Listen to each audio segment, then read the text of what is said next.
अस्सलाम वालेकुम। प्रोग्राम का टहरा, मैं हूं वकास वलाना। आज पाकिस्तान के आर्मी चीफ ने भी बातें की हैं। उन्होंने एक तो पाकिस्तान को कहा, यानी पाकिस्तान के बारे में कहा कि दो ही रियासतें दुनिया के अंदर वजूद में आई इस्लाम के नाम पर, एक रियासत तैयबा और दूसरा पाकिस्तान।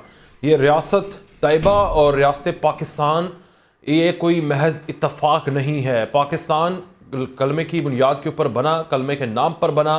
पाकिस्तान का मकसद जो इस वक्त मौजूदा सियासी सूरत हाल है, मैं ये समझता हूँ कि ये पाकिस्तान का जो इस वक्त मौजूदा सियासी सूरत हाल के तनाजुर में देखें तो इससे बहुत बड़ा मकसद है इस खत्े में, इस दुनिया में मार्ज़ वजूद आना। आर्मी चीफ ने कहा कि अगर सोशल मीडिया को देखा जाए या सोशल मीडिया के ऊपर जो मनफी प्रोपेगेंडा है उस पर तो ऐसा लगता है कि जैसे पाकिस्तान का वजूद ख़तरे में है। ये बिल्कुल गलत बात है। सोशल मीडिया पर हिजान, मायूसी और अफरा तफरी का माहौल पैदा किया जा रहा है। झूठी खबरों से तासुर दिया जा रहा है, जैसे रियासत अपना वजूद खोती जा रही है। कौम के साथ मिलकर हर किस्म के माफिया की सरकोबी करेंगे। एक तरफ ये, दूसरी तरफ इलेक्शन कमीशन, आपको पता है कि पीटीआई से बल्ले का निशान छीन चुकी थी।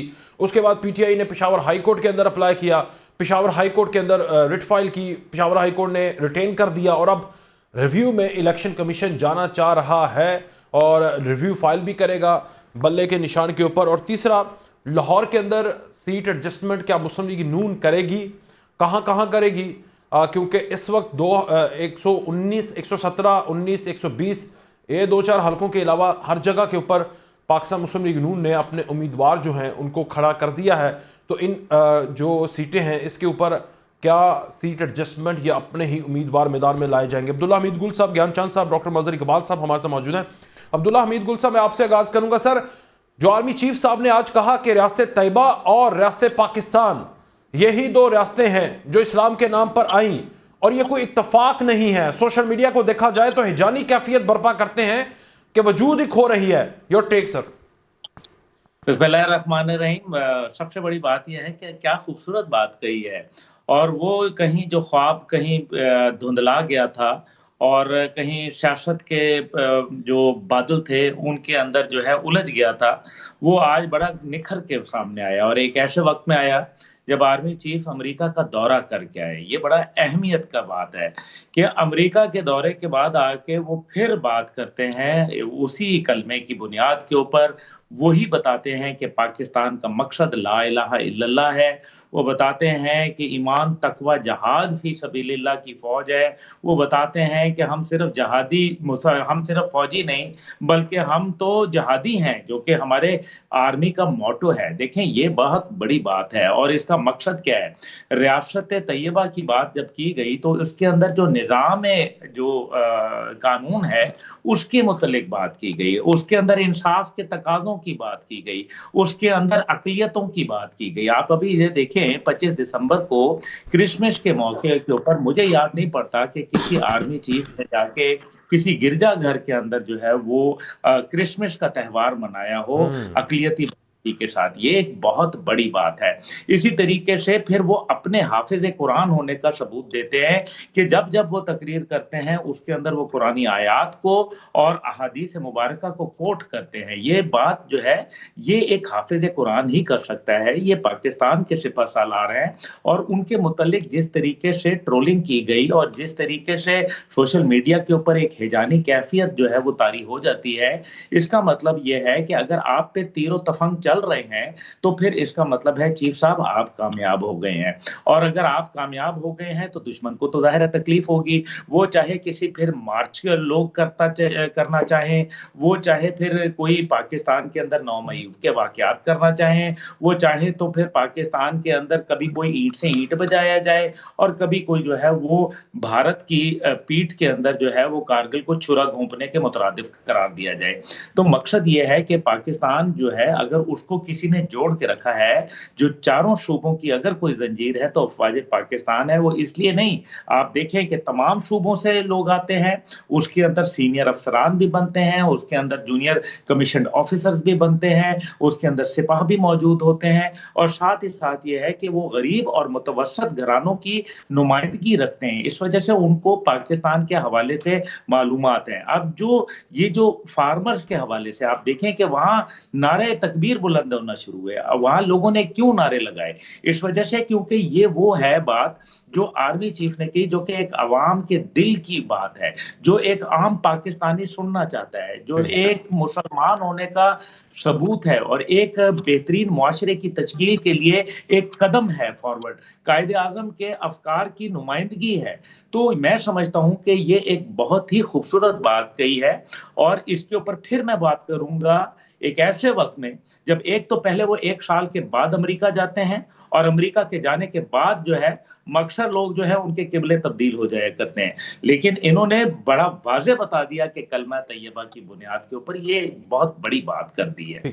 लेकिन साथ मुझे ये बताएं, आप खुद कह रहे हैं कि सोशल मीडिया के ऊपर ट्रोलिंग करते रहे, ये किसी से ढकी छुपी बात नहीं है और ये बड़ा अनफॉर्चुनेट है, मगर मुझे आसिफ गफूर साहब, साबिक DGISPR, उनका एक बयान याद आ गया। उन्होंने कहा कि आप रियासत के साथ लड़ नहीं सकते, चाहे वो ग्राउंड के ऊपर हो या फिर हाइब्रिड तरीके से।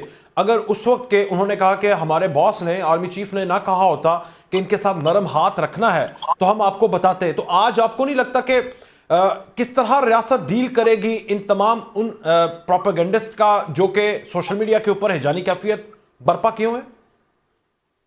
जी बिल्कुल, देखिए ना, अभी जो पीका का कानून था उसको आपने देखा कि उसके मुतल्लिक आ गया वो, और सोशल मीडिया के हवाले से बाकायदा एक, मेरे ख्याल में मैं तो पहले भी कह चुका आपके प्रोग्राम में कि एक अथॉरिटी कायम करनी चाहिए, और अथॉरिटी कायम करने के लिए ज़रूरी है कि जिस तरह से गैस के मुकदमात गैस की अदालत में, बिजली के मुकदमात बिजली की अदालत में डील होते हैं, इस तरह से जो जज साहिबान हैं उनकी ट्रेनिंग होनी चाहिए कि सोशल मीडिया के मुकदमात उनको कैसे डील करना है, क्योंकि ये एक बहुत बड़ा हमारे लिए नासूर बन रहा है और दुनिया के अंदर इसके ऊपर बड़ी जबरदस्त किस्म की कानून साजी हुई है और मजीद हो रही है, क्योंकि ये एक ऐसी फील्ड है जिसका कोई अगला ताना बाना मिलता नहीं है। तो मेरा ख्याल है कि बिल्कुल कंट्रोल करने की सलाहियत है, ऐसी बात नहीं है कि कंट्रोल करने की सलाहियत नहीं है, लेकिन सबसे बड़ी बात यह है कि नौजवानों को मुतबादल दिखाना जरूरी है। उनको बताया जाए कि शख्सियात परस्ती नहीं बल्कि अपने वतन परस्ती की जाए, अपने नजरियात को समझा जाए, पाकिस्तान की मोहब्बत अपने रखें, लीडर वो हो जिसकी पाकिस्तान से मोहब्बत हो, ये ना हो कि वो उसके कॉल और फेल में तजाद हो। क्या वजह है कि वो इलेक्शन के मंशूर जो कहते हैं वो करते नहीं है। इसका मतलब है कि जो आदमी एक जगह झूठ बोल सकता है वो 10 जगह और भी झूठ बोल सकता है। आई एम सॉरी टू से, लेकिन जो लोग बार बार अपने यू टर्न लेते हैं, क्या किसी नबी ने यू टर्न लिया? नाउजुबिल्लाह। क्या अल्लाह और उसके रसूल ने कोई यू टर्न लिया? नाउजुबिल्लाह। क्या कुरान मजीद के अंदर कोई यू टर्न आपको मिला? नाउजुबिल्लाह। तो फिर इसका मतलब है कि यू टर्न लेने को क्या कहा गया? इसको पसंद किया गया? सवाल ही नहीं पैदा होता। तो फिर जो लोग अपने कॉल ऑफ फेल के सच्चे ना हो, और फिर आर्मी चीफ कौन है, ये कहां से आए थे, ये किस तरीके से फौज में भर्ती हुए थे, इनका बैकग्राउंड क्या है और किस तरीके से इन्होंने आगे आए, और इसी तरीके से मुतअद्दिद सीनियर अफसरान, और एक फौजी, एक सिपाही, वो क्या होता है, अपनी जान की कुर्बानी देता है। आज कितने सियासतदानों ने अपने बेटों को जो है वो जाके कहा है कि जाओ और जाके फ्रंट लाइन के ऊपर दहशतगर्दों के खिलाफ लड़ो? कोई एक नाम है तो बता दें। ज्ञानचंद साहब, आप भी इसके ऊपर क्या कहेंगे? सोशल मीडिया के ऊपर जो रियासत मुखालिफ प्रोपेगेंडा होता है उसको रियासत सही तरह से डील कर रही है, एक चीज, और दूसरा शख्सियात प्रस्ती, वो चाहे आपकी पार्टी में हो दूसरी पार्टी में हो, उससे निकलकर वतन प्रस्ती की तरफ जाएंगे तो मामलात और बड़े पिक्चर में देख सकते हैं लोग। देखिए, पहले तो मैं ये कहूंगा कि जो कायदे-ए-आज़म ने पाकिस्तान बनाया था या 1940 की जो करारदाद थी, उसमें यकीनन ये तो बात थी कि दो कौमी नजरिया था, लेकिन उसमें कहीं पे भी रियासत जो है उसमें उसका रिलीजियस फैक्टर नहीं था। कायदे-ए-आज़म ने तो वाज़ेह तौर पे कहा था कि पाकिस्तान के जो भी रहने वाले हैं वो पाकिस्तानी हैं। अब इस रियासत बनने के बाद उसके मजहब से, किसी भी मजहब से हो, लेकिन उनको एज ए पाकिस्तानी ट्रीट किया जाएगा। अच्छा। तो मैं जरा इस पे कहना चाहता हूँ, बाद में ये सब चीजें हो गई। बाकी जहां तक ये जो आपने बयान दिया, इससे मुराद तो सेकुलर, आपने उसके इनडायरेक्टली सेकुलर कह दिया, ऐसा कायदे आज़म ने कहा था? ये मैं अब्दुल्ला साहब से पूछता हूँ, आप बोलिए। यकीनन मैं तो कहूंगा कि यकीनन कायदे आज़म ने जो कहा था वो इस किस्म की रियासत का कहा था और वाज़ेह उनके अल्फाज में मौजूद है। ठीक है, ठीक है, आप बोलिए। जी जी, नहीं, आप अकलियत में हैं, आपको पूरा हक है, आप बोलिए, आगे बोलिए। ये मनफी प्रोपेगेंडा जो है इसको रियासत को कमजोर करेगा, कैसे इसको कला कामा करना चाहिए, इसके ऊपर सर? देखिए, रियासत के खिलाफ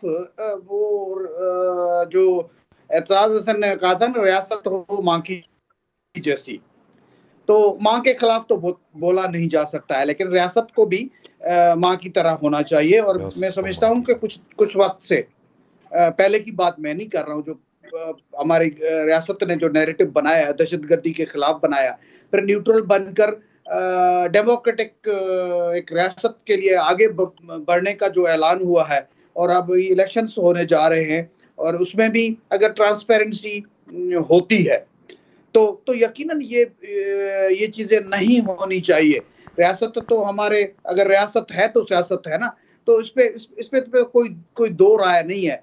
लेकिन हमारा रियासत है तो वो कॉन्स्टिट्यूशन के मुताबिक है, और कॉन्स्टिट्यूशन को फॉलो करना वो भी हमारे सब इदारों की जरूरत है। हम ये 75 सालों के बाद एज अ पाकिस्तानी हम सब लोगों को सोचने की जरूरत भी है, और अब हम उस मुश्किल घड़ी पे खड़े हैं जहां से शायद हम अभी तो वापसी का अपना हमारा सफर है और खुशहाली का सफर है, लेकिन इसके आगे तो ये भी बातें हुई कि हम बैंक्रप्सी की तरफ जा रहे हैं, बच गए हैं।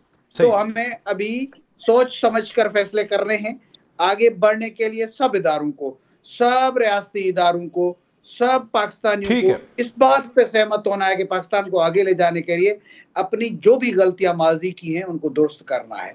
तो जब तक वो उन गलतियों को दुरुस्त नहीं करेंगे, हम आगे नहीं बढ़ सकते और खुशहाली की तरफ नहीं बढ़ सकते हैं। और रियासत का जो नैरेटिव है वो ठीक है, उस पे उंगलियां उठाना, उसकी इस किस्म की तज़ीक करना, तनकीद करना ठीक है, तज़ीक करना ये कतई मुनासिब नहीं है। ठीक, चौधरी साहब, आप इसके ऊपर क्या लबकुशाई करेंगे? क्योंकि आपकी पार्टी भी एक वक्त में रियासत के साथ खड़ी थी, फिर उसके मुखालिफ हुई। आपने देखा पिछले 4 साल रियासत के उन सरबराहान, चाहे उनका कंडक्ट जो है वो क्वेश्चन मार्क क्यों ना हो उसके ऊपर, मगर जिस तरह आपकी तरफ से नैरेटिव बनाया गया, फिर 2022 से दूसरी पार्टी ने, जो कि उस वक्त गीत गाया करते थे एक पेज के, उसके बाद उन्होंने जो किया मीर जाफर मीर सादिक तक ले गए, उसका इंपैक्ट लोगों तक आया। लोग जो थे वो इस तरह आज़ाद हो गए कि रियासत के तमाम तर उन उसूलों को पसे पर्दा कर दिया। तो सीखना रियासत के इदारों को भी चाहिए, रियासत के अंदर जमहूरी लोगों को भी सीखने की बहुत जरूरत है। चौधरी साहब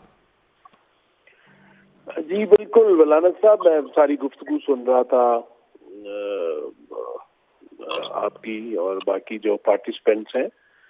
देखिए, ये एक लंबी बहस है, लेकिन सोशल मीडिया पे जो ट्रोलिंग है, वो जो इस तरह की ये वो बच्चे हैं जिनको नजरिया पाकिस्तान और जो है करारदाद पाकिस्तान, करारदाद मकासद, आईने पाकिस्तान, सारी चीजों से शनासा होना चाहिए।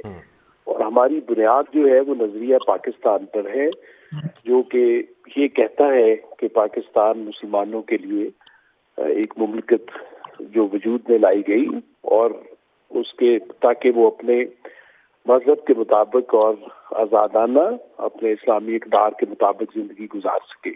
और इसमें अक़लियतों के लिए भी बहुत ज़्यादा जो है वो स्पेस दी गई। कायदे आज़म की जो स्पीच स्पेशली पाकिस्तान बनने के ऊपर उन्होंने स्टेट बैंक में की, और उसके बाद भी वो राह मुतय्यन करती है, और उसको सारी चीजें हैं और उनको हमेशा मद्देनजर रखना चाहिए और हमेशा एहतियात करनी चाहिए। और सोशल मीडिया पर स्पेशली ये जो हमारे नासमझ लोग हैं, जो बच्चे हैं, उनको जो है वो बहुत ही ज्यादा ट्रेनिंग की जरूरत है। और मैं इससे बिल्कुल मुत्फिक करता हूँ कि कभी भी पाकिस्तान के बारे में ये जो बातें और जो सारी बेयकीनी की जो कैफियत है, बिल्कुल ऐसी नहीं है। आप ग्राउंड रियलिटीज देखें, अल्हम्दुलिल्लाह पाकिस्तान के बाजार देख लें, पाकिस्तान की मार्केट्स देख लें, पाकिस्तान की अल्हम्दुलिल्लाह हर चीज बड़ी ही अपना जो है सरगर्मी से जारी है। मुआशी सरगर्मियां भी उसी तरह हो रही हैं, और लोग भी अपनी जो है बावजूद इसके, लेकिन जो सब मसला पॉइंट ये है ना कि अब आपको लग रहा है कि हर चीज़ बड़ी स्मूथ तरीके से चल रही है, जब हालात और माहौल आपके फेवर में है। जब आपको इक़्तिदार से बाहर किया जाए या हो जाए, तो फिर अगर इसी तरह से स्मूथ तरीके से चीज़ें चलेंगी, लेकिन आपको नज़र नहीं आएंगी और आप अपने फॉलोअर्स को भी कहेंगे कि इसको हमारी नज़र से देखो, रियासत के ऊपर तनकीद करो, ये होता रहा है।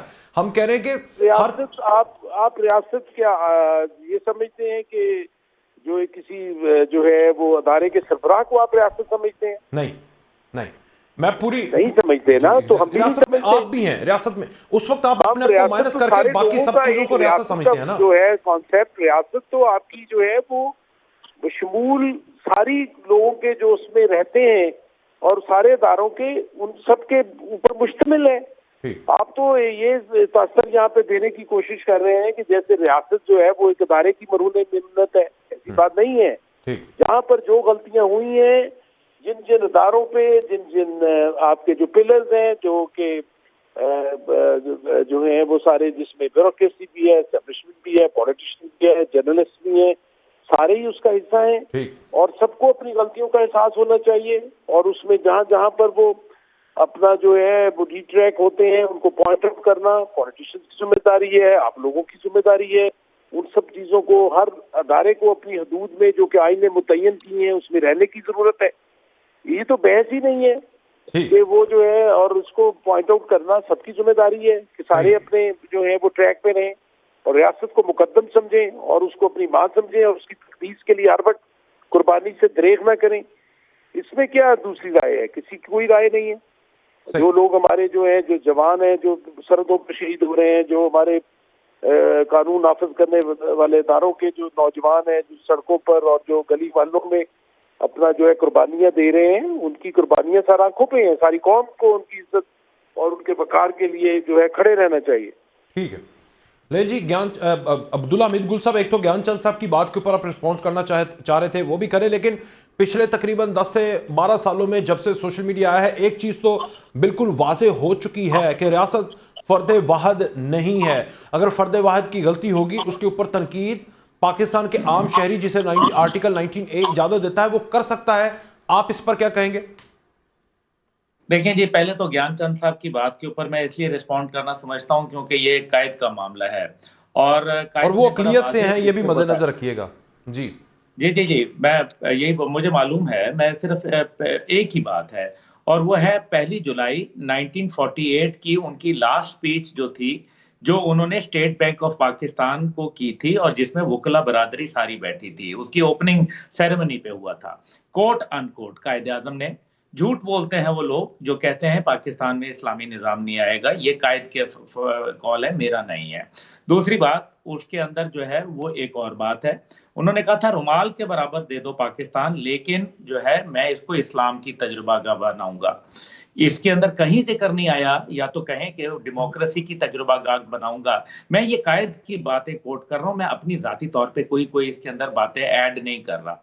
दूसरी बात यह है कि उन्होंने जब ईस्ट इंडिया कंपनी का निजाम छोड़ा था, कायद एक समझदार आदमी थे, ईस्ट इंडिया कंपनी का निजाम तो वेस्टर्न डेमोक्रेसी था, तो फिर उसके अंदर और जो स्पीच जिसको 13 अगस्त की 1947 की स्पीच को करते हैं, पहली बात यह है कि वो ऑल इंडिया रेडियो से नशर हुई थी, जिसको आधा काट दिया गया था और जो बाकी था उसमें कहा था कि जो हिंदू हैं वो अपने मंदिरों में जा सकते हैं, उनको आज़ादी होगी, जो ईसाई हैं वो अपने कलीसियाओं में जा सकते हैं, जो मुसलमान हैं वो अपनी मसाजिद में जा सकते हैं। तो क्या ये ऐन इस्लामी रवायात नहीं है? क्या ये रियासत तैयबा के अंदर ऐसा नहीं हुआ था? क्या हजूर पाक सल्लल्लाहु अलैहि वसल्लम ने क्या अक़लियतों के वो हकूक को उनसे सल्ब कर लिए थे? नहीं क्या उनको जो है उनकी इबादत गाहों में जाने से रोक लिया था? नहीं तो ये तो ऐन इस्लामिक उसके ऊपर है। और फिर कॉन्स्टिट्यूशन, ज्ञानचंद साहब के लिए मैं बता दूं, constitution of Pakistan clearly says that Allah is the sovereign of the land. अल्लाह बिला शिरकत गैर हक में आला है पाकिस्तान का, आर्टिकल 2A और article 2 to 7 of the constitution of the Pakistan says that Quran और सुन्नत से बालादस्त कानून नहीं बनेगा। अब बताएं, मैंने आपको कॉन्स्टिट्यूशनली और कायद के अफकार से बता दिया। अब दूसरी बात आ जाते हैं कि ये इसके अंदर रियासत के ऊपर देखें, जहां सारी चीजें रियासत के अंदर, जाहिर है कोई भी रियासत जो होती है वो कोई भी, नोबडी इज परफेक्ट, लेकिन नुक्ताचीनी करने का एक तरीकाकार होता है। क्या जिस तरह की ये नुक्ताचीनी नहीं है, ये हैजानी कैफियत है। अभी ये जो बलोच मार्च हुई, मैं अभी आपको ये बता दूं, बलोच मार्च का ट्रेंड जो है वो कहां से चला? बरतानिया से। तो फिर बरतानिया क्या कर रहा था? देखिए ना, ये मैं नहीं कह रहा, ये ट्विटर का खुद वो बता रहा है कि ये trend, top trend in Britain वो बता रहा है। तो फिर ब्रिटेन से चल रहा है। फिर जो 9 मई के वाकयात थे उसमें 65% लोग जो थे वो गैर मुमालिक से जो है वो शरीक थे। तो डिश इन्फो लैब, आप तो वलाना साहब जानते हैं डिश इन्फो जी लैब किसकी थी? क्या भारत की नहीं थी? क्या भारत नहीं चला रहा था? तो इसके अंदर कौन लोग हैं, किस लिए हैं, किस तरह हैं? फिर हमने ये भी देखा कि पाकिस्तानी परचम तौबा इस्तग़फ़ार दफन करने की जो है, क्या कोई हुब्बुल वतन इंसान ये कर सकता है? ठीक ये क्या सवाल। हो रहा है? ये ये क्या हो रहा जो दे गॉट कैरिड अवे। ऐसी चीजों को क्या सऊदी अरब इजाजत देता है? क्या यूएई, जो कि इतनी वहां आजादी है कि हराम गोश्त तक मिलता है? है? ठीक। तो मुझे ये बताएं कि यूएई के अंदर आप कह के देखें किसी को, ये हम लोगों ने मजाक बनाया हुआ है, इनको ऐसी की तैसी सख्ती से डील करना चाहिए। सख्ती से डील करना चाहिए ज्ञानचंद साहब। यकीनन जो रियासत के खिलाफ जाते हैं उनको सख्ती से डील करना चाहिए। लेकिन जो 11 अगस्त की तकरीर का है उसकी एक लाइन छोड़ गए हैं भाई साहब। वो ये थी कि भाई किसी का भी वो अपना मजहब से है, उसका रियासत के कारोबार से कोई ताल्लुक नहीं होगा। तो मैं एडिशन करना चाह रहा था। लेकिन जहां तक रियासत का है, जहां तक जहाद का है, मैं समझता हूँ को, मैं स्कॉलर नहीं हूं ना हुई उसको कह रहा हूँ, मेरी नजर में जहाद हक की लड़ाई है। हमारे लोग भी फौज में मौजूद हैं और शहादतें भी दे रहे हैं। काफी कुछ नौजवानों ने शहादतें दी है अभी। जी तो हक की लड़ाई है और हम अपनी रियासत को, अपने मुल्क को, अपनी धरती को अपनी माँ समझकर हमारे नौजवान जो किसी भी मजहब से वो लड़ रहे हैं। तो मेरा ख्याल है अभी अब जो जिस जिस जिस सतह पे हम पहुंच चुके हैं और रियासत का भी रवैया हम हमारे साथ जो है अक़लियतों के साथ बहुत बेहतर हो चुका है। पहले जो गिले शिकवे होते थे वो किसी हद तक कम हो चुके हैं और उसमें रियासत का कोई रोल नहीं बचा है। हमें प्रोटेक्शंस मिल रहे हैं। सिर्फ एक जो शादियों का मामला है उसमें कुछ इश्यूज हैं, उनको भी डील किया जा रहा है। उस रियासती सतह पे उसके पीछे कोई ठीक हाथ नहीं है। ठीक। तो मैं समझता हूँ कि जो रियासत किसी मुसलमान के लिए जितनी अजीज है उतनी नॉन मुस्लिम के लिए भी अजीज है। अब 75 सालों के बाद, 76 सालों के बाद ये हमने अगर पाकिस्तान को नहीं छोड़ा है तो हम समझते हैं कि हम पहले भी इस धरती से वाबस्ता थे और अब भी इस आज भी धरती हैं। से चलो मैं मोहब्बत एक छोटी करते सी हैं, ब्रेक लेता इतनी हूं, ही फिर करते हैं जितनी कोई और करता है। आगे बढ़ाएंगे बात को और चौधरी साहब से भी पूछेंगे, आपसे भी पूछेंगे कि अगर रियासत के अंदर तमाम अकलियतों को बराबरी हकूक मिलने चाहिए बराबर के, तो फिर सियासत के अंदर तमाम जमातों को भी बराबर के हकूक मिलने चाहिए। मिल रहे हैं? ब्रेक के बाद एक बार फिर से खुशामदीद चौधरी साहब। ये रियासत के अंदर तमाम अकलियतों को तो बराबरी के हकूक मिलने चाहिए, मगर सियासत के अंदर आप बराबरी के हकूक तो अपने साबिका इत्तेहादी को भी देने के ऊपर तैयार नहीं है, बकौल उनके। जनाब चौधरी साहब। बिल्कुल ऐसी बात नहीं है, बिल्कुल गलत इंप्रेशन है। सारी पॉलिटिकल पार्टीज जो नजरिया पाकिस्तान पे यकीन रखती हैं, पाकिस्तान की सालमियत पे यकीन रखती हैं, उनको सबको बराबर के हकूक हैं और बड़े वाज़ेह हैं आइन में और इलेक्शन कमीशन के जो रूल्स और रेगुलेशंस में। जो जमातें एंटी स्टेट हैं या दूसरे जो है इस तरह की कार्रवाइयों में मुलव्वस हैं, उनके लिए भी वाज़ेह तौर पे असूल लिखे हुए हैं। मादर पितर आज़ादी तो किसी को नहीं है। हर बंदे ने अपनी हुदूद में रहकर ही सारे काम करने हैं।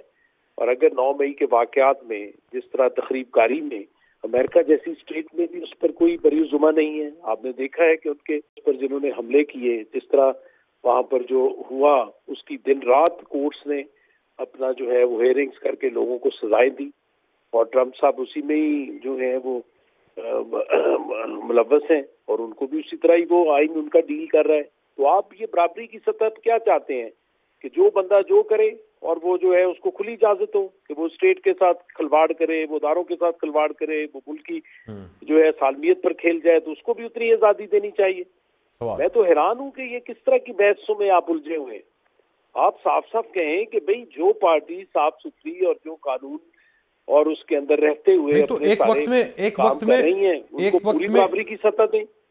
सही है, सही कह रहे हैं। एक वक्त में एमक्यूएम जो थी वो ऐसे थी, आप यही बयान उसके बारे में कहते थे, उसके बाद चेहरे वही रहे, सिर्फ वक्त गुजरा और आज आपके वो इत्तेहादी हैं, तो वो कैसे क्लीन हो गए? तो ततीर हुई है ना। अगर उस पे से पार्टीज निकलती हैं अपने आप को, वो सारे जो हैं जो बर्डन जो है बैगेज को उतारती हैं अपने ऊपर से, जो आपके जो है वो उतार के जब वो निकलती हैं तो फिर उनको उसी तरह ही इजाजत है।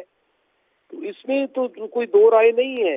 हर एक ने कानून की छलनी में से गुजरना है अपने आप को देखना है, अपनी इस्लाह करनी है, अपनी गलतियों पर माफी मांगनी है और उसके तो मुताबिक फिर फिर आगे स्क्रू बढ़ना टाइट है। रहेगा एक जमात के लिए जो 9 मई की मौजिब है। नेचुरली जब तक वो उससे बरी जुबान नहीं होंगे तो उनको किस तरह स्टेट माफ कर दे, किस तरह स्टेट उनको बख्श दे। और इलेक्शन में वो लोग जो उनके अब नए लोग आए हैं, जैसे एमक्यूएम के अंदर नए लोग आ गए या फिर ड्राई क्लीन होके आ गए, अब वो जो लोग नए हैं वो कह रहे हैं कि हमें तो राइट दिया जाए, पुरानों को चाहे ना, तो ये भी नहीं होना चाहिए। उनको पूरा राइट है, आपको उनको किसने कहा राइट नहीं है? आप चंद एक सोशल मीडिया की वो पिक्चर्स देख के और मंफी प्रोपेगेंडा देख के सारी जगह टिकट जमा हुए मेरा हैं, तो हर काम है ना जगह सर आपसे स्कूटनी सवाल में करना। से लोग निकल रहे हैं, बल्कि वो जो है उनकी अपनी जमात की स्टेटमेंट है कि हमारे सारे लोग जो वहाँ वो लोग जो के मुलव्वस हैं, जो के अदारों को मतलूब हैं, वो एक अलहदा है, वो उनके साथ वैसे ही डील होना चाहिए जैसे हो रहा है। ले जी बाकी अब्दुल्ला तमाम लोगों ने अप्लाई भी किया है, तमाम लोगों के पेपर्स भी एक्सेप्ट हो रहे हैं, हर चीज उसी तरह चल रही है। अब्दुल्ला साहब, ये सब कुछ सही हो रहा है या फिर आपको अभी स्क्रू टाइट ही लग रहा है या फिर आपको थोड़ा सा ढीला लग रहा है, मजीद टाइट करना चाहिए? एक चीज। और दूसरा, चेयरमैन तहरीक इंसाफ ने कहा कि इलेक्शन शफाफ नहीं हुए तो जमहूरियत डीरेल हो जाएगी। इलेक्शन शफाफ 2018 के अंदर हुए थे या नहीं हुए थे? जमहूरियत डीरेल हुई थी या नहीं हुई थी? Your take.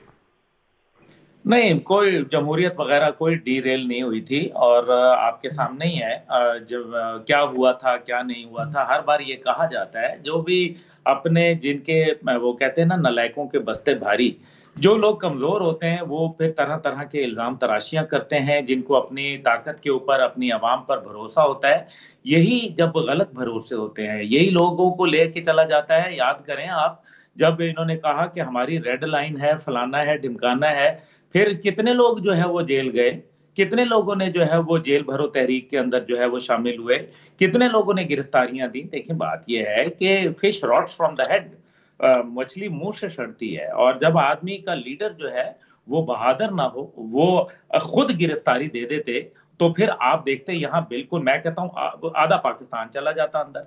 लेकिन जब खुद आप जाए ना और खुद मियाँ नसीहत और आप मियाँ फसीहत जो है, तो फिर ऐसा नहीं होता। ये काम जो है ना ये फिर तब्दील हो जाते हैं। लेकिन बहरहाल मैं ये समझता हूँ कि अभी इलेक्शन के अंदर बहुत सारे इम्तिहानात हैं। एक तरफ आप मौलाना फजल रहमान की जो एक बात है, और इसी तरीके से एक छुपी हुई ख्वाहिश आसिफ जरदारी साहब ने जाहिर की और इलेक्शन के तातुल के अंदर हवाले से बात की, उसको आप नजरअंदाज नहीं कर सकते। जो सिक्योरिटी सूरत हाल है खास तौर पे 2 सूबों के अंदर, आप उसको जो है बिल्कुल मुस्तरद नहीं कर सकते, क्योंकि वो बहरहाल 60% हमारी जो सिक्योरिटी सूरत हाल है वो अबतर हुई है, और ये खुद निगरान वजीर आजम इसका इतराफ कर चुके हैं। और तीसरी तरफ जो है वो आप अगर मौजूदा सूरत हाल पे नजर दिखाएं, मैं समझता हूँ मजीद इत्तेहाद बनेंगे। और वो आपने अभी तक जितने भी इत्तेहादों की बात की, आप क्यों भूल गए कि दिफाए पाकिस्तान कौंसिल के भी लोग जो है वो भी तो इलेक्शन में हैं, दीनी जमातें भी जो है वो इत्तेहाद बनाएंगी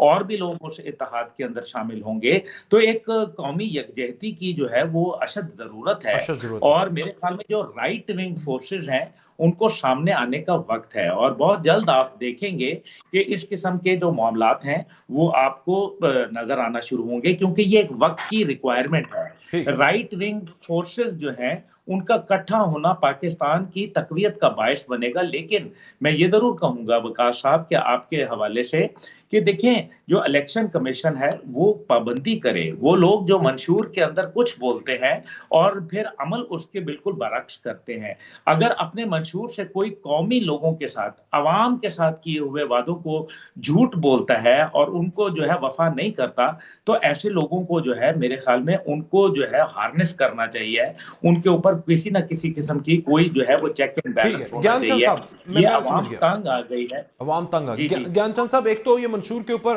पिछले दिनों बिलावल ने भी अपना एक मंशूर दिया, 10 बड़े वादे उन्होंने पाकिस्तानी कौम से कर दिए, मगर साथ जिस तरह शाह महमूद कुरैशी के साथ हुआ, आपके गिले नून लीग से हैं, बजा हैं, ठोक बजा के आप बात कर रहे हैं, लेकिन जो उनके साथ हुआ, एक मुकदमे से रिहाई मिलती है, दूसरे में एक कदम बाहर नहीं होता, गिरफ्तार कर लिया जाता है, तो ये सही हो रहा है? देखिए, इस पे हमारे चेयरमैन बिलावल भुट्टो साहब ने एक वाज़ेह स्टेटमेंट दी है। हम इसको अच्छी खबर के तौर पे नहीं देख रहे हैं, हम उसकी मजम्मत भी कर रहे हैं, लेकिन साथ साथ ये भी कह रहे हैं कि कम से कम शाह महमूद कुरैशी आकर कहें कि जो उनके दौर में नवाज शरीफ से जो हो रहा था, जो मरीम नवाज से हो रहा था, जो फरयाल टालपुर साहबा से हो रहा था, जो आसिफ अली जरदारी साहब से इनकी गवर्नमेंट में हो रहा था, और वो उसको डिफेंड कर रहे थे, तो उस पर भी वो अपनी लबकुशाई तो करे ना, कहें कि हमने गलतियां की हैं, हम माफी मांगना चाहते हैं, तो बात आगे बढ़ सकती है। अगर आप गलतियां भी करें, माने भी नहीं, और कहें कि भाई हमें हमारे कानून के हाथ जो वो हमारे गिरबान तक भी न जाए, ये नहीं हो सकता और ना होना चाहिए। जब भी आप इस किस्म की हरकतें करेंगे तो यकीनन कानून को हरकत में आना चाहिए। बाकी इलेक्शन के हवाले से बात हुई, पीपल्स पार्टी ने वाज़ेह मौक़िफ़ अख्तियार किया हुआ है कि जो डिले हुआ वो भी नहीं होना चाहिए था, और 8 फरवरी को किसी सूरत में इलेक्शंस हो। जरदारी साहब ने कहा कि अगर इलेक्शन होने हैं, ज्यादा से ज्यादा कितना कर सकते हैं, 8-10 दिन आगे पीछे कर सकते हैं, क्योंकि आगे सेनेट को भी होना है, इससे ज्यादा करने की गुंजाइश नहीं है। उस सेंस में बात हुई थी। हमारा आज भी मुतालबा है कि इलेक्शन आगे पीछे नहीं होने चाहिए। ठीक, चौधरी साहब आप क्या समझते हैं, ये अभी तो आपकी हुकूमत आई नहीं, ठीक, चौधरी साहब आपकी हुकूमत आई नहीं, और माजी में बकौल आपके जिन्होंने आपके साथ जुल्म किए, 1 पेज का रोना रोते हुए या बात करते हुए, आज उनके साथ काफ़ी हद तक या हो रहा है, एक बंदा गिरफ्तार होता है, रिहाई मिलती है, दूसरे मुकदमे में उसी जगह से दोबारा से गिरफ्तार हो जाता है उसे, तो आपकी हुकूमत आई और जिस तरह ज्ञान चंद सब कह रहे माफ़ी मांग लें वो, तो कोई इस तरह की आगे बात बढ़ सकती है अफ़वाम तफ़हीम? देखिए, बिल्कुल जो है माफी मांगना जो है वो एक अलग बात है, और जराइम की सजा पाना एक अलग बात है। वो तो कोर्ट है, अदालतें हैं, उनके तहत जिन लोगों पर संगीन इल्जामात हैं उन्होंने उसमें से गुजरना है, और उनको मेरा ख्याल है माफ करना इस मुल्क के साथ बहुत बड़ी ज्यादती होगी, क्योंकि ये जो है इस तरह के इतनी खुल दी गई और इतनी ढील दी गई कि आपके सामने है कि वो हालात कहाँ तक पहुंचे। धरने दिए गए, सड़कें ब्लॉक की गई, लोगों को मुल्क सीज कर दिया गया, और फिर उन लोगों की इस तरह ट्रेनिंग दी गई बच्चों की और सियासी कारकुनों की कि वो एंटी स्टेट हो गए। ये चीजें तो माफी के काबिल नहीं है। हाँ, इनको ये माफी मांगनी चाहिए कि ये जो इल्जाम तराशियां करते रहे हैं सियासी जो है कायदीन पर, और बिला वजह और सिर्फ मीडिया ट्राई करते रहे, उन लोगों को माफी मांगनी चाहिए, और अल्टीमेटली पॉलिटिकल फोर्सेस के साथ आकर मिलना चाहिए, ताकि इस मुल्क को जो है जब तक सियासतदान जिम्मेदारी का सबूत नहीं लेंगे और मैच्योर सियासत नहीं करेंगे, मैं आपको बताऊं कि ये पार्लिमानी निज़ाम नहीं चल सकता। पार्लिमानी निज़ाम उसी सूरत में चलता है जब अपोजिशन और हुकूमत दोनों से भरपूर तरीके से चलाने की कोशिश करें, और दोनों अपना अपना रोल क़वायद-ओ-ज़वाबित के तहत जो है पूरा करें। जिस तरह क़वायद-ओ-ज़वाबित की स्पीकर जो है वो नेशनल असेंबली में और प्रोविंशियल असेंबली में जिस तरह उसकी धज्जियां उड़ाई गई, जिस तरह जो है रूल्स को पामाल करते हुए वोट ऑफ नो कॉन्फिडेंस से लेकर, और यानी हर मरले पर जो है हर जो है वो बरसदार पार्टी ने पंजाब में, सेंटर में उसको जो है वो जिस तरह लायताक रखते हुए अपनी रूलिंग दी स्पीकर्स ने, और फिर जिस तरह सुप्रीम कोर्ट ने उन्हें वापस किया, और यानी ये सारा जो तमाशा है ये इस तरह अगर करना है सारी सियासी पार्टियों ने और सियासतदानों ने, तो फिर मेरा ख्याल है ये पार्लिमानी निज़ाम को वैसे ही गोल कर दें, इसको छोड़ दें। ये तो सारे अपना एक जिम्मेदारी से इसको चलाएं और लोगों की भलाई के लिए कानून साजी करें पार्लियामेंट में आकर, ताकि लोगों को रिलीफ मिले। ये जो मजाक हो रहा है, और अगर आइंदा भी इसी तरह होना है तो फिर खुदारा ये कौम का वक्त ना जाया करें, क्योंकि आगे ही मुल्क बहुत पीछे रह गया है। बाकी आपके जो लोग हैं वो एक निज़ाम जो भी है उस पर कारबंद है, अगर सदारती निज़ाम है, अगर पार्लिमानी निज़ाम है, या सिंगल पार्टी का सिस्टम है, या जहाँ पर जो है बादशाहत है, यानी जो भी सिस्टम है उसको वो लोग फॉलो करते हैं, उसको खिचड़ी ना बनाए। यानी ये नहीं हो सकता कि आप जो है वो उसमें हाइब्रिड निज़ाम बना दें, कभी उसको कुछ बना दें, तो इस तरह तो नहीं सारा सिस्टम चलेगा। अच्छा। और इन लोगों को माफी की कोई गुंजाइश नहीं होनी चाहिए, क्योंकि अगर आप उनको उस वक्त भी आपने माफी दी जब इन्होंने टीवी पर हमला किया, पार्लियामेंट पर हमला किया, प्राइम मिनिस्टर हाउस पर हमला किया, फिर इनके जो है इन्होंने सड़कें ब्लॉक की, फिर इन्होंने धरने दिए, यानी इनको जिन लोग भी इसमें मुलव्वस हैं, जो हमारे कायदे हैं वो यही कहते हैं कि वो लोगों को निशानदेही भी करनी है, और उनकी जो है वो उनको जरूर उस चीजों को पादाश में उनको सजाएं मिलनी चाहिए, ताकि जो है अंदर से ऐसी गलतियां ना हो, और ये सिस्टम को मैच्योर लोग और अपना जिम्मेदारी, कौमी जिम्मेदारी संभालते हुए, समझते हुए इसको निभाएं खुदारा, ताकि ये मुल्क जो है वो अगर पार्लिमानी सिस्टम पे चलना है, जो कि इस मुल्क की बुनियाद है, जब से ये मुल्क ठीक है बना सर, है, आगे मुझे बढ़ने तय हो गया था। ठीक, मैं समझ ये गया सर, दस्तूरी निजाम होगा इसमें, होगा। अब्दुल्ला भाई, ये इस्लामाबाद हाई कोर्ट ने भी आज कहा है कि साबिक चेयरमैन को मौजूदा चेयरमैन से मिलने नहीं दिया जा रहा। ऐसा खौफनाक निज़ाम चल रहा है कि इंतखाबी मुशावरत की इजाज़त भी नहीं है। निगरान हुकूमत के कंडक्ट के ऊपर सवाल उठाया है। आप समझते हैं कि ये भी खौफनाक ही हो रहा है, निगरान हुकूमत का कंडक्ट? देखिए, मामला तो उलझाव की तरफ बढ़ रहे हैं ना, या तो सुलझाव की तरफ बढ़ रहे होते। हमने अदालतों के हवाले से भी जो एक नरम रवैये हैं लोगों के मुतल्लिक, वो देखने में आए हैं और वो तमाम पार्टियों के लिए नजर आते हैं। और फिर लगता यह है कि कहीं ना कहीं वो दबाव का शिकार हो जाते हैं, चाहे वो सासू माँ जो है वो दबाव दे दें या वो कहीं और कोई दबाव आ जाए। मसला यहाँ ये नहीं है, मसला यह है कि अगर रियासत के अदारों के ऊपर कोई हमला होता है, तो वो भी तो अदालत के ज्यूरिसडिक्शन बनती है ना। क्या अदालत उन मामलात के ऊपर भी सख्ती दिखाती है? और अगर नहीं दिखाती तो वो फिर क्यों नहीं दिखा रही? ये एक बड़ा अहम सवाल है। दूसरी बात ये है कि वो लोग जिनको बसों से उतार के कत्ल कर दिया जाता है सिर्फ शनाख्ती कार्ड देख के, और वो जो लिस्टें दी जाती हैं जिसके अंदर लोगों के नाम सिर्फ लिखे होते हैं, ना वल्दियत लिखी होती है, ना उनका अता पता ठिकाना मौजूद होता है, और उनको मिसिंग के हवाले से डाल दिया जाता है, तो क्या अदालत ने उन लोगों के ऊपर भी कोई मौक़िफ़ लिया? और अगर वो लोग जो शहीद हो जाते हैं, जो शहीदों के वारसा हैं जिनके लिए उनके बच्चे मारे-मारे फिर रहे हैं कि उन दहशतगर्दों को सज़ाएँ देनी चाहिए, तो फिर क्या उस पे मौक़िफ़ लिया? क्या अदालत ने उस बात के ऊपर भी मौक़िफ़ लिया कि जो मेमो गेट स्कैंडल था, जिसके ऊपर सिटिंग आर्मी चीफ और सिटिंग डीजीआईएसआई एफिडेविट देते हैं अदालत में कि जनाब ये देखें कि हम इसके ऊपर के लुब्बे-लुबाब ये कि बैरूनी फौज आए, पाकिस्तानी फौज को जो है वो मारे, उस पे तो और उसके बाद आपके साबिक वजीर आजम ने कुर्बानी दी थी, ये तो ना कहें। मौक़िफ़ तो साबिक वजीर आजम ने कुर्बानी दी थी, तो किस बात की कुर्बानी दी थी? क्या मेमो गेट स्कैंडल को बचाने के लिए दी थी, या मेमो गेट स्कैंडल को जो है वो तश्तस बाम करने की कुर्बानी दी थी? जरा ये बताइए ना। सवाल है। तो फिर किसके घर में पनाह ली दी थी हुसैन हक्कानी ने? ठीक, सवाल। वो मतलब क्या, अभी छोड़े ना मौलाना साहब, मैं बातें नहीं लाना चाहता, लेकिन फिर कारगिल को, अभी मैंने बात की, कारगिल को कहा कि ये भारत की पीठ में पाकिस्तानी फौज की जानिब से छुरा घोंपा गया है। ये किसने कहा था? तो मतलब ये कि माफी किसी को नहीं मिलनी चाहिए, चाहे वो मैं हूं, चाहे वो कोई और हो, वो सियासी शख्सियत हो, वो कोई जरा मुझे आगे एक जाने पार्टी दो, हो। मैं यही पॉइंट लेकर आगे जाऊंगा। ज्ञानचंद साहब, एक तो ये देख लेना कि अदालतों के कंडक्ट के ऊपर आपका भी सवालिया निशान, 12 साल के बाद आपका एक केस भी लगा है जो कि आज से 40-45 साल पहले आपके साथ ज्यादती हुई थी, आपके कायद को मर्डर किया गया था, जिसे आप भी कहते हैं कि वो अदालती कत्ल है। लेकिन आपका सवालिया निशान के ऊपर भी, आपके किरदार के ऊपर भी सवालिया निशान है, और इस वक्त भी जो इंतखाबी मुशावरत की इजाज़त नहीं दी जा रही बानी चेयरमैन को, चेयरमैन तहरीक इंसाफ से, वो भी ज्यादती है। देखें, एक है मुल्जिम या मुजरम, एक पार्टी है, उनको पार्टी को काम करने दिया जा रहा है। हम तो उन मराहल से गुजर चुके हैं ना, जो हम डोमिसाइल का फ़र्क कहते हैं कि डोमिसाइल का फ़र्क होता है, इसीलिए है कि अदालतों से, बाकी इदारों से हमें लेवल प्लेइंग फील्ड्स नहीं मिली है। हमारी कभी सुनवाई नहीं हुई। भुट्टो साहब का केस, अच्छा, भुट्टो साहब का जो केस अभी लिया गया, हम खुश हैं कि भुट्टो साहब का कम से कम उस कत्ल का एतराफ़ तो किया जाए ना।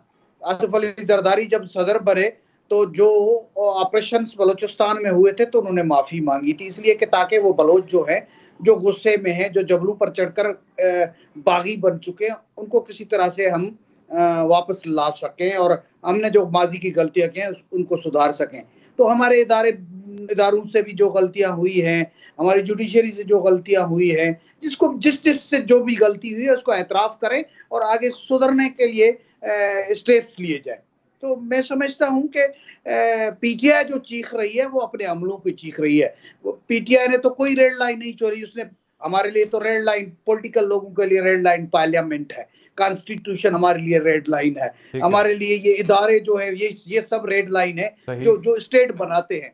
लेकिन पीटीआई ने वो कौन सी जगह है जिस पे हमला नहीं किया है? तो पीटीआई एक सियासी पॉलिटिकल पार्टी के तौर पे अपनी पहचान तो बताती है, लेकिन उसके अमल उस तरह से मैच नहीं हो रहे। वो सुधर जाए तो हो सकता है कि रियासत मां की तरह उससे डील कर ले।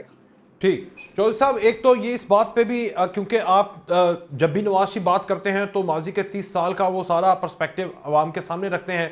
तो जो अदालत के ऊपर हमला हुआ या जो पाकिस्तान फौज के छुरा घोंप दिया था, जो भी अब्दुल्ला साहब ने बात की, वो भी आपके कायदीन की तरफ से कहा गया, आपके कायद की तरफ से कहा गया। इसको भी ज़रा आवाम के सामने रखा करें। और 8 फरवरी को पीटीआई के लोग कह रहे हैं कि आपको बल्ले पड़ने वाले हैं अगर फ्री एंड फेयर माहौल दिया जाए। Your take sir. जी बिल्कुल, फेयर एंड फ्री इलेक्शन होने चाहिए और उसमें ही मजा है, उसी में ही जमहूरियत की जीत है, इसमें कोई दो राय नहीं है। कारगिल के इशू की बात जो की है आपने, वो बिल्कुल जो है उसमें कोई उभाम नहीं है कि कारगिल का जो इशू था, जो इनिशिएटिव लिया गया जनरल मुशर्रफ ने और जिस तरह उसको रीट्रीट किया गया। शमशाद हसन साहब का मैं इंटरव्यू कल ही सुन रहा था जिसमें उन्होंने बताया कि किस तरह जनरल मुशर्रफ और उन्होंने ब्रीफिंग दी पहले प्राइम मिनिस्टर को और कैबिनेट की कमेटी को, जो डिफेंस कमेटी को, बल्कि मिसलीड किया और उसके बाद फिर जिस तरह वहां पर उन्हें हजीमत उठाना पड़ी और उसमें से जैसे पॉलिटिकल जो है गवर्नमेंट ने इस सारे क्राइसिस में से निकाला, वो सबको मालूम है। ये कोई अब छुपी हुई बात नहीं है कि कारगिल का जो एडवेंचर था वो मिस एडवेंचर था, उसके ऊपर लॉन्ग टर्म जो है वो उसको थॉटफुल प्रोसेस उसमें से नहीं गुजारा गया था। और वहां से जब नौजवानों की बॉडीज बैग में बंद होकर आनी शुरू हुई, जब जो है भारत की फजाइया वहां पर एक्टिव हुई और हम क्लेम कर रहे थे कि वो मुजाहिदीन है, तो वो सारी चीजें अब कुछ छुपी हुई बात नहीं है। और उसमें से प्राइम मिनिस्टर जो उस वक्त के थे नवाज शरीफ साहब, उन्होंने फिर जिस तरह इनिशिएटिव लेकर उसको जिस तरह वो अमेरिका गए हैं, वो उन्होंने आर्मी चीफ और सबकी मुशावरत से, बल्कि वो शमशाद हसन साहब जो उस वक्त फॉरेन सेक्रेटरी थे, वो बताते हैं कि कितने मुशर्रफ साहब ईगर थे कि किसी तरह खुदारा हमें इस हजीमत में से निकालें। तो ये बातें सारी अब रिकॉर्ड पर हैं। तो इन चीजों को अब जो है ये भी जो ट्रुथ रिकंसिलिएशन कमीशन जो है, हम तो हमेशा कहते हैं कि हर इशू पे बनाएं, बल्कि ये भी बनाएं कि जो कर्जे लिए गए हैं उनको किस तरह इस्तेमाल किया गया इस मुल्क में, किस किस ने उनके साथ खिलवाड़ किया, जिस तरह जो है इसी तरह ये जितने कौमी साने हैं इसके ऊपर तुरंत नहीं कहूंगा ना, रिकंसिलिएशन कमीशन बनना चाहिए। ठीक है, आपकी जो है वेरी क्विकली करेक्ट होना चाहिए और लोगों को सही मालूमात वहां पहुंचाई जाए स्टेट की तरफ से और इतराफ किया जाए कि कहां कहां पर स्टेट से और उनके इदारों से जहां जहां पर गलतियां हुई हैं, ये इससे इस्लाह होती है, इससे इस्लाह होती है। ये आप करिएगा 8 फरवरी के बाद। अगर जैसे भुट्टो साहब का हम उम्मीद करते हैं कि आपकी हुकूमत आए तो सबसे पहला कदम ये काम सुना जा रहा है, तो बहुत अच्छी बात है सर। ये आप लोगों ने ही करना है। मैं उम्मीद करता हूँ 8 फरवरी के बाद आपकी हुकूमत है तो सबसे पहले काम यही कीजिएगा। मगर अब्दुल्ला साहब, आपको क्या लगता है 8 फरवरी को शेर बल्लेबाज को खा जाएगा, तीर शेर का शिकार नहीं कर पाएगा, या बल्ला जो है वो धुलाई कर देगा सबकी?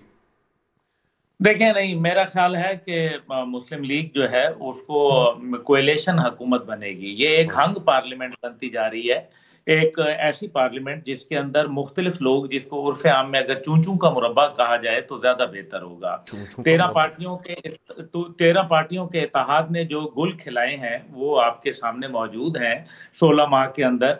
और ये मजीद एक अगर बड़ा वसी इत्तेहाद बना, जो शायद बलोचिस्तान में पीपल्स पार्टी के साथ मुस्लिम लीग का बन जाए और मरकज में एक फ्रेंडली ऑपोजिशन का किरदार नजर आए, और इसी तरह से बंदरबांट जो है वो कुछ पंजाब में इस्तेहकाम के साथ और उधर पाकिस्तान तहरीक इंसाफ पार्लियामेंटेरियन का जो एक गठजोड़ बन जाए, तो फिर इसके नताइज क्या निकलेंगे ये यकीनन इसमें सिर्फ सियासतदानों का तो फायदा होगा, सियासी पार्टियों का फायदा होगा, लेकिन अवाम के आप पल्ले कुछ नहीं पड़ेगा।